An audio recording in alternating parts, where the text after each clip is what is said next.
Okay, so this is Erin Somerville going over the structure of the United States government. So what we see here is a nice picture of the organization of our federal government. And you can see at the top here the three branches. So let's delineate how each branch is referenced and their powers explained in the Constitution. Article 1 goes over the legislative branch. Article 2 goes over the executive branch. Article 3 goes over the judicial branch. But our main focus today is about the bureaucracy. And what is this bureaucracy? The bureaucracy is sometimes called the fourth branch. And everything down here refers to the bureaucracy. So write bureaucracy with me. And it is not mentioned in the Constitution. I don't know if the framers had a picture of how the president would carry out the laws, but he is charged with enforcing the law, and he relies on, technically, this bureaucracy below him to do so. So this is the large system of administrative agencies carrying out the work of the government directly below the president. And so let's add in our verbiage. Article 1 refers to how Congress, the legislative branch, makes laws. And then the president enforces laws. The judicial branch interprets laws. And so if we want to call the bureaucracy the fourth branch, how do we continue out this line of thought? Making laws, enforcing laws, interpreting laws. Essentially, the bureaucracy makes the laws happen. They implement the laws. They actually implement policy. If I say implement policies, that's broader. They implement policy that comes from the judicial branch, the executive branch, or the legislative branch, although I'll be talking mostly about how they implement laws. So Congress makes the law, sends it over to the president, you enforce them. Now the president's one man, this country has over 300 million people, he can't possibly make everyone follow every single law in the way that it was intended. So it is not a one-person job. He's at the top of power here, but he is relying on the bureaucracy, the people below him, to actually carry these laws out, to implement the policy. So what he can do is when a law comes across his desk, and it's now time for him to enforce the law, he refers to one of his agencies to actually manage this law, to make sure that it's being carried out properly and that Americans are following it. So Congress in 2010 passed the Affordable Care Act, which he signed into law. It's known as Obamacare. And he can't possibly make sure that everyone's following the law, making sure that health insurance companies are following it and individual citizens are following it. So he relies on one of these departments and a few others, but mainly he's going to rely on the Department of Health and Human Services to carry out the Affordable Care Act. So he sort of delegates power. He is going to then tell these agencies, you need to make this happen. So let's think about the power. What can he do as far as exerting power over the bureaucracy? His main exertion of power is that he can nominate or appoint the heads of these agencies. So we can write here, he nominates heads of departments and agencies. And who then confirms it? It would be the Senate. So that really comes from Congress. The Senate can confirm appointments.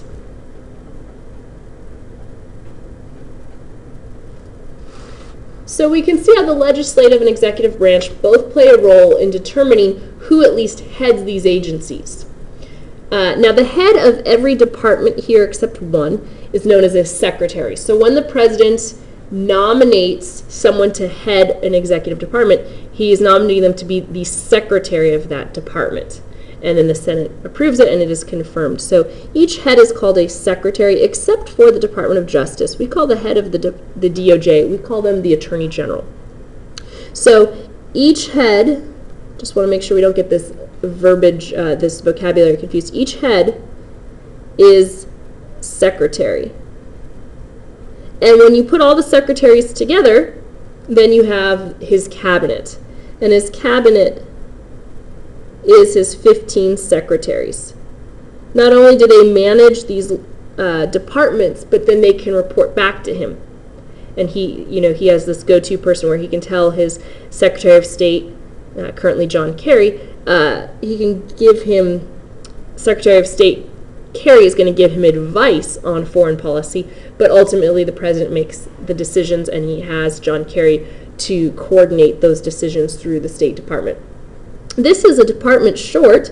After 9/11, a new department was added, the Department of Homeland Security. Sorry, ran out of room there. Okay, so I said 15. There are only 14 here, but there's actually 15. So 14 secretaries plus the Attorney General, which has the same function as a secretary. When the president puts all of them in a room and asks for their advice, he is speaking with his cabinet. So these are cabinet departments. Sometimes they're referred to as cabinet departments because every head makes up his cabinet.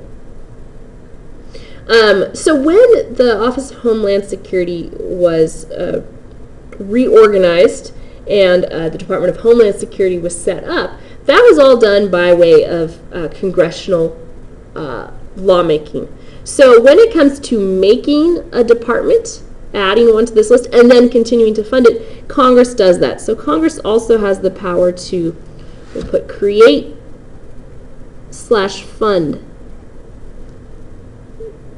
the departments and agencies. And that's power of the purse. Very important term. It's the main power that Congress has in any given instance, because for government to do its job, it often requires money, and Congress collects taxes.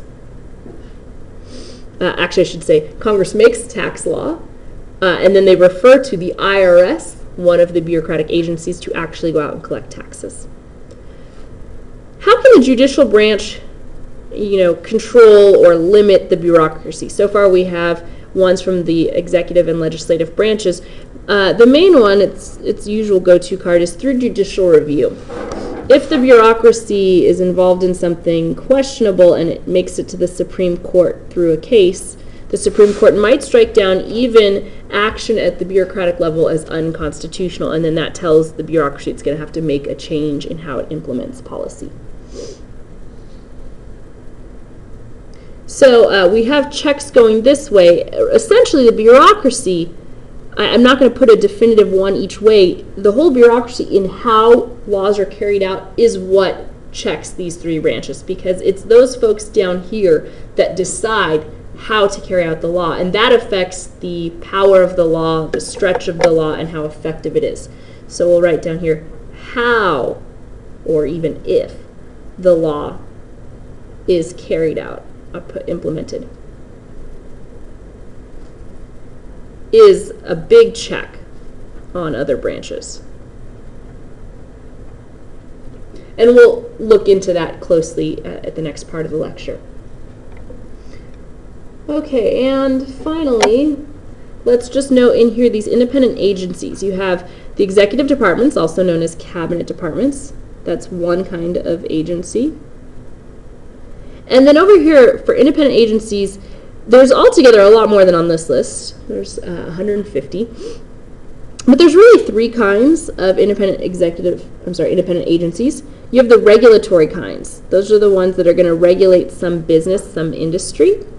And so the EPA is an example of a regulatory.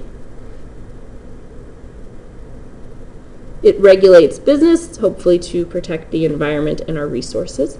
Then you have ones that essentially are government-owned corporations.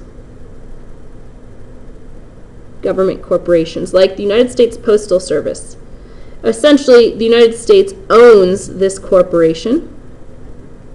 And you'll be able to identify these if they seem to run like a business. So if you want to mail something, it is not free to you. You have to pay for a stamp. You're paying for its usage. Another example would be Amtrak. If you've ever ridden Amtrak, that is a government corporation. The government owns that, and if you want to use its services, you pay for it just like you pay for any other service from a business.